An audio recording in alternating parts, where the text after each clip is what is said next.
ఏదైతే మంగ్లీకి సంబంధించినటువంటి కేసు ఇప్పుడు మనం పంజాగుట్ట పోలీస్ స్టేషన్ లో ఫైల్ చేసింది ఏదైతే ఉందో, దాదాపుగా 2 నెలల క్రితం ఇది చాలా వరకు అంతకు ముందు కూడా 2 నెలల క్రితం కూడా చాలా అంటే న్యూస్ ఛానల్స్ లో టెలికాస్ట్ అవడం జరిగింది. 2 నెలల క్రితం నన్ను మోసం చేశారు అని చెప్పి దాదాపుగా ఒక 80 మంది బాధితులు నన్ను కలవడం జరిగింది. ఏంటంటే దేనికి సంబంధించి అని అంటే మైక్రో ఫైనాన్స్ కి సంబంధించి. ఈ మైక్రో ఫైనాన్స్ కి సంబంధించిన ఇష్యూ ఏంటి అని నేను లోతుగా తెలుసుకుంటే దాంట్లో సింగర్ మంగ్లీ వాళ్ళ తమ్ముడు శివ చౌహాన్ దీంట్లో ప్రధానంగా ఉన్నారని ఒక అంటే మా ఇన్వెస్టిగేషన్ లో తెలిసినప్పుడు అసలు వివరణ కోరదాం, అసలు ఏంటి దీని వెర్షన్ ఏంటి, ఇక్కడ ఏం చెప్తుంది, ఇందులో ఉన్నారా లేదని చెప్పి ఒక తెలిసిన మ్యూజిక్ డైరెక్టర్ గారి ద్వారా సింగర్ మంగ్లీని అప్రోచ్ అవడం జరిగింది. మాట్లాడి అసలు ఏం జరిగింది, ఇట్లా చెప్పే బాధితులు దాంట్లో మీ పేరు కూడా వస్తుంది, మీరు కూడా ఇన్వాల్వ్మెంట్ ఉందని చెప్పి చెప్తున్నారు అన్నప్పుడు నాతో మాట్లాడినప్పుడు కొంచెం యారగెంట్ గా మాట్లాడింది. మీకెందుకు సమాధానం చెప్పాలి, మీకు చెప్పాల్సిన అవసరం నాకు లేదు అని చెప్పేసి మాట్లాడుతూనే ప్రధాన నిందితుడు ఇందులో ఎవరైతే రమావత్ మధు ఉన్నాడు, దాదాపుగా 150 నుంచి 200 కోట్ల స్కామ్ ఇది. ప్రధాన నిందితుడు ఎవరైతే రమావత్ మధు ఉండో వాడిని లైన్ లో తీసుకొని ఇవిడ మాట్లాడించడం జరిగింది. తర్వాత నేను మాట్లాడేటప్పుడు కొంచెం ఆరోగెంట్ గా జిగుప్సాగరంగా మాట్లాడినప్పుడు అసలు నేను ఫోన్ చేసింది ఏంటి, వివరణ అడగడం కోసం ఫోన్ చేసిన ఏంటి, ఒక సెంట్రల్ మినిస్టర్ పేరు చెప్పి కూడా నన్ను బెదిరించడం జరిగింది. సో బెదిరించినప్పుడు నేను దానికి ఏం భయపడలేదు. భయపడిన తర్వాత అసలు నేను వివరణ అడిగినప్పుడు మీరు ఎలా మాట్లాడేంటని చెప్పి అది క్లోజ్ చేసిన తర్వాత నేను ప్రెస్ అందరినీ ఇన్వైట్ చేసి నా దగ్గర ఉన్నటువంటి ఆధారాలను మొత్తం కూడా ప్రెస్కి ఇవ్వడం జరిగింది, ప్రెస్ లో చెప్పడం జరిగింది. తర్వాత ఈ సింగర్ మంగ్లీ, తర్వాత రమావత్ మధు, పాల్దియ భరత్ చౌహాన్, పాల్దియ శైలజ చౌహాన్, తర్వాత సింగర్ మంగ్లీ తమ్ముడు ఎవరైతే ఉన్నాడో శివ, అతని మీద కూడా కేసు ఫైల్ చేయడం జరిగింది కోర్టులో. అదే విధంగా సివిల్ సూట్లు కూడా ఫైల్ చేయడం జరుగుతుంది.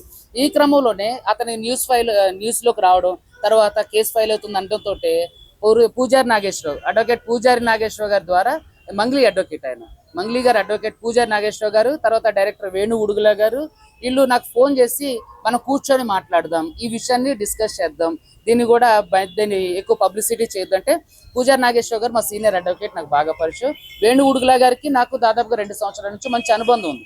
సో పిలిచినప్పుడు వెళ్ళాం. సరే ఏదో న్యాయం చేస్తా అంటున్నారు కదా, ఆర్బిట్రేషన్ చేయడం మంచిదే కదా. ఇప్పుడు ప్రధానంగా మనకి ఎవరైతే ఉన్నారో వాళ్ళకి న్యాయం జరగడం కావాలి తప్ప మన కేసులు వేసుకుంటూ వెళ్తే లేట్ అవుతుంది అన్న ఉద్దేశంతో నేను ఎవరైతే బాధితులు ఉన్నారో బాధితులందరినీ తీసుకొని ఆయన పూజారి నాగేశ్వరరావు గారి ఆఫీస్ పంజాగుట్ట ఇక్కడే ఉంటుంది, అక్కడికి వెళ్ళడం జరిగింది.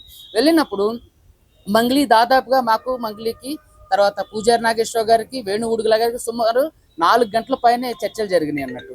దీంట్లో మన మ్యూజిక్ డైరెక్టర్ సురేష్ బొబ్బిలి గారు కూడా యాడ్ అయ్యారు. సార్ తీసేయండి సార్ వీళ్ళంతా మాట్లాడేటప్పుడు ఏంటంటే డైరెక్టర్ వేణు ఉడుగుల గారి మీద కేసు అయింది అంటున్నారు. డైరెక్టర్ వేణు ఉడుగుల గారి మీద కేసు అవ్వలేదండి, ఆయన ఆర్బిట్రేషన్ చేశారు. ఆయన నాకు మంచి మిత్రుడు, ఇద్దరి తరపున అంటే ఒక సమస్యను సావధానంగా పరిష్కరించుకోవడానికి ఆయన అంటే మధ్యవర్తిలాగా ప్రవర్తించింది తప్ప ఆయన మీద కేసు లేదు.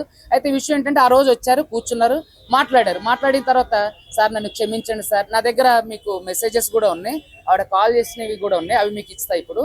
సార్ క్షమించండి సార్, నేను తప్పుగా మాట్లాడే సార్, మిమ్మల్ని యారగెంట్ గా మాట్లాడే సార్, క్షమించండి సార్, నా కేసులో నుంచి నన్ను బయటకు తీయండి సార్, నా పేర్లు తీసేయండి సార్, మీడియాలో టెలికాస్ట్ అయిన ఇంటర్వ్యూలు అన్నింటినీ కూడా డిలీట్ చేయించండి సార్ అంటే నేనన్నా అతను ఎవరు అని అంటే నాకు తెలియదు అన్న. మరి అతను ఎవరో మీకు తెలియదు అంటున్నారు కాబట్టి మాతో పాటు కేసు వేయడానికి రండి, హైకోర్టులో కేసు ఫైల్ చేద్దాం, హైకోర్టులో కేసు వేద్దాం, తర్వాత బాధితుల పక్షాన్ని మీరు మాట్లాడడానికి రండి, బాధితులతో మాట్లాడి వాళ్ళ తరపున మీరు కేసు వేయడానికి రండి, మీరు ఏ తప్పు చేయలేదు అంటున్నారు కదా, మరి మీడియాలో మాట్లాడండి.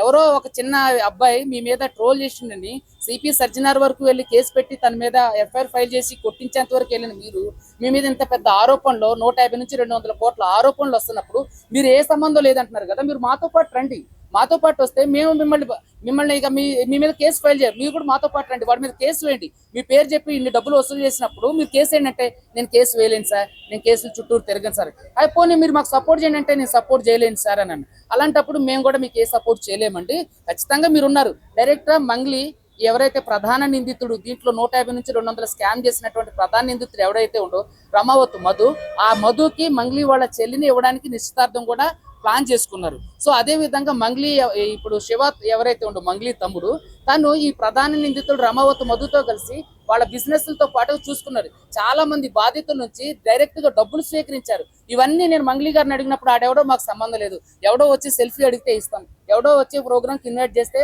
మేము వెళ్తాం, అంతే తప్ప ఆడెవడో మాకు తెలియదు. కానీ ఈ శివ ఎవరైతే మంగ్లీ తమ్ముడు శివ ఎవరైతే ఉన్నారో అతను ఇతనితో డైరెక్ట్ గా ఉన్న ఫోటోలు వీడియోలు కూడా నేను మీడియాకి అంతకుముందు ఇచ్చడం జరిగింది. సో ఇవన్నీ జరిగిన తర్వాత నన్ను అక్కడ పిలిచిన తర్వాత డబ్బులు ఆఫర్ చేశారు. సో సార్ నాకేమొద్దు, బాధితులకు ఇచ్చేయండి. బాధితులు ఎంతైతే ఉన్నారో, ఎవరైతే ఉన్నారో, చాలా 100 నుంచి 150 కోట్ల స్కామ్ ఇది. నా దగ్గరకు వచ్చిన బాధితులు 9.5 కోట్ల నుంచి 10 కోట్ల వరకు ఉంది. సో ఈ 9.5 నుంచి 10 కోట్లు వాళ్ళకి ఇచ్చేసేయండి, నాకు మిగతా వాళ్ళతో నాకు సంబంధం, నా వరకు నా క్లయింట్లకు ఇచ్చేయండి, మేము వాళ్ళకి సెటిల్ చేసేయండి అంటే, లేదు అలా కుదరదు అని చెప్పేసి అన్నారు. ఆడెవడో నాకు తెలియదు అని అన్నారు. మరి ఆడెవడో నీకు తెలియదు అన్నప్పుడు నన్ను ఎందుకు పిలిపించారు మరి ఆర్బిట్రేషన్ కానీ? మంగ్లీ గారిని అడిగా, సార్ నా పరువు పోతుంది సార్, నాకు ఇబ్బంది అవుతుంది సార్. అరే మీకు ఇబ్బంది అవుతుందంటే మరి మీరు పోలీస్ స్టేషన్కి రండి, మాతో పాటు బాధితుల తరపున కేసు ఫైల్ చేయండి, బాధితుల తరపున మీరు నిలబడండి, మిమ్మల్ని దీంట్లో నుంచి మీరు ఏ తప్పు లేదని మేము ఒప్పుకుంటాం అంటే, నేను అలా చేయలేను సార్ అని. సో ఇలా చాలా నాటకీయ పరిణామాల మధ్య ఇవన్నీ కూడా ఏం జరిగిందంటే, నాకు డబ్బులు ఆఫర్ చేసినప్పుడు నేను తీసుకోలేదు. సో మా క్లయింట్లను కూడా ఆ రోజు తీసుకెళ్ళిన వాళ్ళని కూడా బెదిరించడం జరిగింది. సో దీంతో రమావత్ మధు, తర్వాత మంగ్లీ తమ్ముడు శివ చౌహాన్ వీళ్ళు ఫోన్ చేసి డైరెక్ట్ గా మర్డర్ అంటే పెద్ద ఇష్యూ అవుతుంది కానీ హిట్ అండ్ రన్ చేసేస్తే అది హిట్ అండ్ రన్ కిందకి వెళ్ళిపోతుంది, మా దగ్గర చాలా మంది పెద్ద పెద్దోళ్ళు ఉన్నారని చెప్పేసి అన్న తర్వాత ఈ కేసు నడుస్తున్న ఈ క్రమంలో ఈ మంగ్లీ పేరు తీసేయాలని, మంగ్లీ పేరు టెలికాస్ట్ అయిన వీడియోని డిలీట్ చేయించాలని, అంటే సెంట్రల్ మినిస్టర్ పేరు వాడుకున్నారు. అదే విధంగా ఒక ఎమ్మెల్యే తండ్రితో కూడా నాకు ఫోన్ చేయించారు. తర్వాత చాలా మంది వీధి గూండాలతో, తర్వాత వాళ్ళ కమ్యూనిటీ పెద్దలతో, ఉస్మానియా యూనివర్సిటీలో నాతో పాటు చదువుకున్నటువంటి బంజారా సంబంధించినటువంటి నాయకులు ఎవరైతే ఉన్నారో నా స్నేహితులు, వాళ్ళతో కూడా ఫోన్ చేయించింది. ఏది ఇలా చేయండి, అది తీపించేయండి, నన్ను పక్కకు తప్పించండి, నా తమ్ముడు పేరు తీసేయండి ఇలా. సో ఇలా అన్ని చేసిన తర్వాత నేనేం చేశానంటే, చంపేస్తామని బెదిరించిన తర్వాత అప్పటి వరకు నేను ధైర్యంగానే ఉన్నా. సో క్లయింట్లు కూడా నాతో, బాధితులందరూ కూడా నాతో పాటే ఉన్నారు. సో చంపేస్తానని బెదిరించినప్పుడు ఎందుకు ఊరుకోవాలని చెప్పేసి దాదాపుగా 22 రోజుల క్రితం ఇచ్చాము కంప్లైంట్. సో అది శ్రీరామనవమి అని, ఈస్టర్ పండుగ అని, గుడ్ ఫ్రైడే అని, ఇలా అన్ని సెలవులన్నీ వెళ్ళి తర్వాత అది కోర్టుకి వెళ్ళి కోర్టు పర్మిషన్ తీసుకొని వచ్చి ఎఫ్ఐఆర్ అవడానికి 7వ తారీఖు పట్టింది. సో ఈ దీంట్లో ఖచ్చితంగా మంగ్లీ పాత్ర, మంగ్లీ వాళ్ళ తమ్ముడు పాత్ర. దీంట్లో పటాన్ చెరువుకు సంబంధించినటువంటి మచ్చేందర్ అనే ఒక వ్యక్తి కూడా నాకు డైరెక్ట్ గా ఫోన్ చేసి బెదిరించడం జరిగింది. సో చాలా మంది ఏంటంటే మంగ్లీ బాధితులు ఇప్పుడు ఎక్కడైతే నల్గొండ వట్టిపల్లి తాండా ఉందో ఆ చుట్టుపక్కల ఉన్న బాధితులు నాకు ఈ ఇంటర్వ్యూలు చూసిన తర్వాత దాదాపుగా 200 కోట్లు వాళ్లే మోసపోయారని చెప్పేసాను. ఇందులో డాక్టర్లు ఉన్నారు, తర్వాత చిన్న సన్నకారు రైతులు ఉన్నారు, తర్వాత ఇది కేవలం మన తెలంగాణకు మాత్రమే సంబంధించిన ఫ్రాడ్ కదండి. దీంట్లో తెలుగు 2 రాష్ట్రాలతో పాటుగా కర్ణాటకలో కూడా బాధితులు ఉన్నారు. వాళ్ళందరితో కూడా నేను మీకు ప్రెస్ మీట్ లో, అంటే అంతకుముందు కూడా ప్రెస్ మీట్ లో బాధితులందరితో కూడా మాట్లాడించడం జరిగింది. సో ఈ ఇష్యూ ఈ రోజు పొద్దున్న మళ్ళీ మంగ్లీ తన న్యాయవాదితో నాకు ఫోన్ చేసి సంప్రదింపులు చేయడానికి చేస్తున్నారు. సో ఇక్కడ ఏంటంటే మంగ్లీ అనేవాళ్ళు, తర్వాత వాళ్ళ తమ్ముడు అనేవాళ్ళు, వీళ్ళు డైరెక్ట్ గాను ఇండైరెక్ట్ గాను ఇందులో ఉన్నారు. సో కాబట్టి దాంట్లో నన్ను బెదిరించడం జరిగింది. సో అదే విధంగా వాళ్ళకి ఏమాత్రం దీనికి సంబంధం లేకపోతే మంగ్లీ గారు ఎందుకు బయటకు వచ్చి తన పేరు మీద మోసం చేసినటువంటి రమావత్ మధు మీద, ఈ మచ్చేంద్ర అనేవాడి మీద, శైలజ చౌహాన్, పాల్దీయ భరత్ చౌహాన్ అనే వాళ్ళ మీద ఎందుకు కేసు పెట్టట్లేదు అని నేను ప్రశ్నించినప్పుడు వాళ్ళు ఎవరో నాకు తెలియదని చాలా సింపుల్ గా ఎస్కేప్ అవుతున్నారు. సో బాధితులు నాకు ఇచ్చిన ఇన్ఫర్మేషన్ ఏంటంటే, ఈ అన్ని కూడా బాధితులు అందరూ కూడా మంగ్లీ గారి పేరు చెప్తేనే మంగ్లీ వాళ్ళ చెల్లిని ఈ రమావత్ మధు అనే అతనికి ఇచ్చి పెళ్లి చేస్తానంటేనే మేము ఈ డబ్బులన్నీ పెట్టుబడి పెట్టినాం. అదే విధంగా బాధితులు దాదాపుగా 12-20 మంది మంగ్లీ వాళ్ళ కోకాపేటలో ఉన్నటువంటి అపార్ట్మెంట్కి వెళ్ళి కూర్చొని ఈ రమావత్ మధు అనే అతను వాళ్ళకి పార్టీ ఇచ్చింది, మంగ్లీతో మాట్లాడించమంటే మంగ్లీ ఇప్పుడు మాట్లాడదు, తర్వాత మాట్లాడతారని చెప్పింది. అవన్నీ ఈ వీడియోలు కూడా నేను మీడియాకి ఇవ్వడం జరిగింది. సో ఇక్కడ ఏంటంటే దాదాపుగా బాధితులు ఇచ్చే ఇన్ఫర్మేషన్ ఏంటంటే, మిర్యాలగూడలో ఒక హాస్పిటల్ ఇండైరెక్ట్ గా మంగ్లీ రన్ చేస్తున్నారని, తర్వాత అచ్చంపేటలో ఒక ప్రైవేటు స్కూల్ ని రన్ చేస్తున్నారని, తర్వాత కోకాపేటలో ఇప్పుడు ఒక పెద్ద పబ్బు కట్టబోతున్నారని, దానికోసం ఈ డబ్బులన్నీ సేకరిస్తున్నాం అని చెప్పేసి చెప్పారు. మరి బాధితులు మీరు ఎలా ఇచ్చారు అని అంటే, మేము ఇంపోర్ట్ అండ్ ఎక్స్పోర్ట్ బిజినెస్ లో, తర్వాత ట్రేడింగ్ బిజినెస్ లో, తర్వాత గోల్డ్ బిజినెస్ లో, తర్వాత రియల్ ఎస్టేట్ బిజినెస్ లో, తర్వాత సిమెంట్ ఫ్యాక్టరీలు కడతాను అంటే మేము పెట్టుబడులు పెట్టాం సార్. మరి పెట్టుబడులు పెట్టినప్పుడు మీరు ఎట్లా పెట్టుబడులు పెట్టారని అడిగితే, సార్ మాకైతే గోకుల్ నందన ఇండియా ఇన్ఫ్రా ప్రైవేట్ లిమిటెడ్ అనే ఒక కంపెనీ ద్వారా పెట్టుబడులు తీసుకున్నారు, దాంట్లో లాభాలు వచ్చేంత వరకు మీకు అధిక వడ్డీ ఇస్తామనేసరికి మేమంతా ఆశపడ్డాం సార్ అని చెప్పి దాదాపుగా నాతో చెప్పిన బాధితులు చెప్పారు. 80 మంది బాధితుల దగ్గర నుంచి దాదాపుగా 9.5 నుంచి 10.5 కోట్ల వరకు వసూలు చేశారు. దాదాపుగా 150 నుంచి 200 మంది, 300 మంది పైనుంచే 200 కోట్ల వరకు కూడా స్కామ్ జరిగింది. దానికి సంబంధించిన అన్ని ఆధారాలు నేను మీడియాకి ఇవ్వడం జరిగింది అంతకుముందు. తర్వాత మంగ్లీ నాకు ఫోన్ చేసి, సార్ నన్ను క్షమించండి, నేను మాట్లాడిన తప్పు, మీడియాలో వచ్చి వాటిని ఆపండి, నా గురించి ఆపేయండి, నేను మాట్లాడే నా మాట తీరే అలా ఉంటుంది, నన్ను క్షమించండి, ప్లీజ్ నన్ను వదిలేయండి సార్ ఈ కేసులో నుంచి అని చెప్పేసి తను నన్ను రిక్వెస్ట్ కూడా చేసింది. సో రిక్వెస్ట్ చేసినటువంటి ఆమె నాకు ఫోన్ చేసి నన్ను బెదిరించినటువంటి స్క్రీన్ షాట్లు కూడా ఇందులో మీకు ఇప్పుడే ఇస్తాం.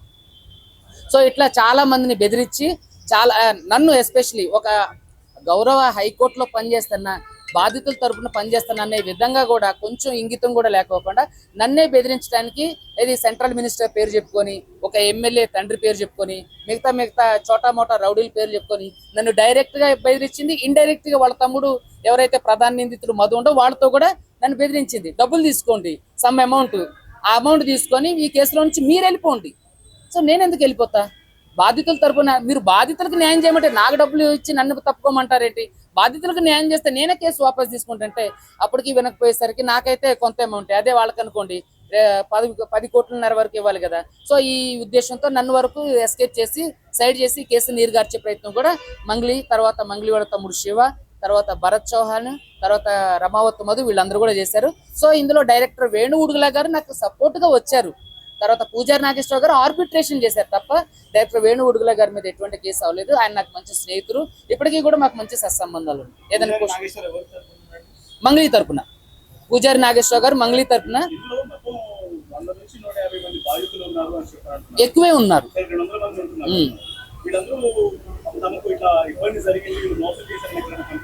కంప్లైంట్లు చేశారు, ఎఫ్ఐఆర్లు కూడా ఉన్నాయి.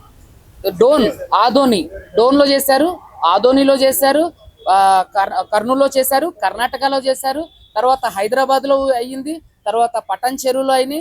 తర్వాత ఎవరైతే ఈ రమావత్ మధు యొక్క వట్టిపల్లి తాండాకు సంబంధించిన రమావత్ మధు ఉందో రమావత్ మధుకు సంబంధించిన ఆ నల్గొండ ఏరియా అన్నిట్లో కూడా ఎఫ్ఐఆర్లు అయినాయి. చాలా ఎఫ్ఐఆర్లు అయినాయి, కంప్లైంట్లు కూడా అయినాయి.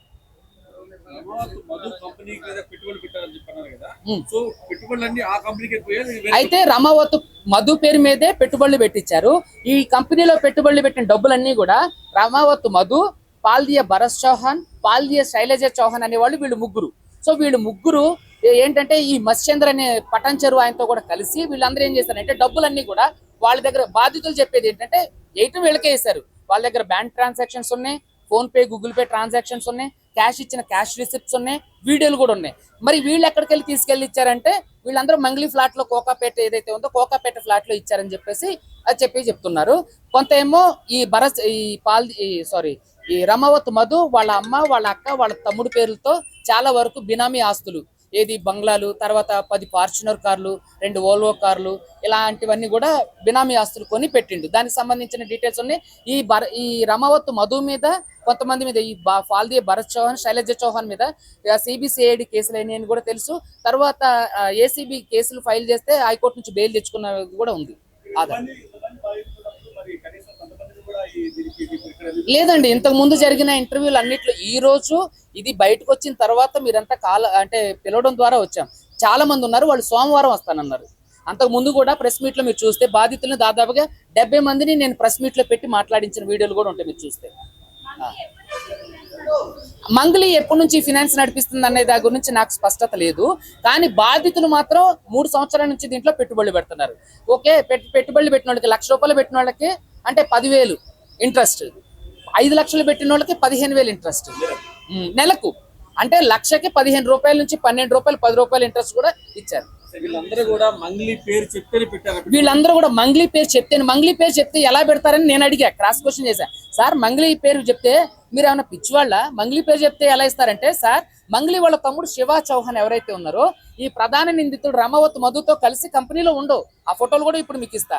తర్వాత మంగ్లీ వాళ్ళ చెల్లిని రమావత్ మధు చేసుకోబోతున్నారు, కూలు పళ్ళు అయినాయి అని చెప్పేసి ఇతనే రమావత్ మధు చెప్పిండు. తర్వాత మంగ్లీ వాళ్ళ తమ్ముడు శివ కూడా మేము అతనికి మా చెల్లిని ఇవ్వబోతానని చెప్తేనే వీళ్ళు పెట్టుబడి పెట్టారు. ఈ మంగ్లీ తమ్ముడు బాధితులతో కూడా ట్రావెల్ చేసిండు. బాధితులు మంగ్లీ వాళ్ళ తమ్ముడితో దిగిన ఫోటోలు కూడా మీడియా వాళ్ళకి ఇస్తారు. పేరు చెప్తే అంటే కొంచెం ఇబ్బందిగా ఉంది, తర్వాత రివీల్ చేస్తారు. ఒక ఎమ్మెల్యే తండ్రితో కూడా నాకు ఏమండి ఎఫ్ఐఆర్ లో మధు పేరుంది, మంగ్లీ పేరుంది, పాల్దియ భరత్ చౌహాన్, పాల్దియ శైలజ చౌహాన్ పేర్లుంది. తర్వాత మంగ్లీ తమ్ముడు శివ పేరు కూడా ఉంది. వేణు ఉడుగుల గారు జస్ట్ మాట్లాడడానికి ఆర్బిట్రేషన్ కి వచ్చారు అంతే. ఇద్దరు తరపున వచ్చారు, తన మీద ఏ కేసు ఫైల్ కాలేదు. Is very cute. 200 కోట్ల పైనే ఉంది. దానికి సంబంధించిన డీటెయిల్స్ కూడా మీకు మీడియా వాళ్ళకి ఇస్తాను. పూజారి గారు నాగేశ్వరరావు గారు ఆఫీస్కి వచ్చింది ప్రెస్ మీట్ అయినా నెక్స్ట్ డే ఇది పక్కనే దిశ లా ఫార్మ్స్ అని పక్కనే ఉంటుంది.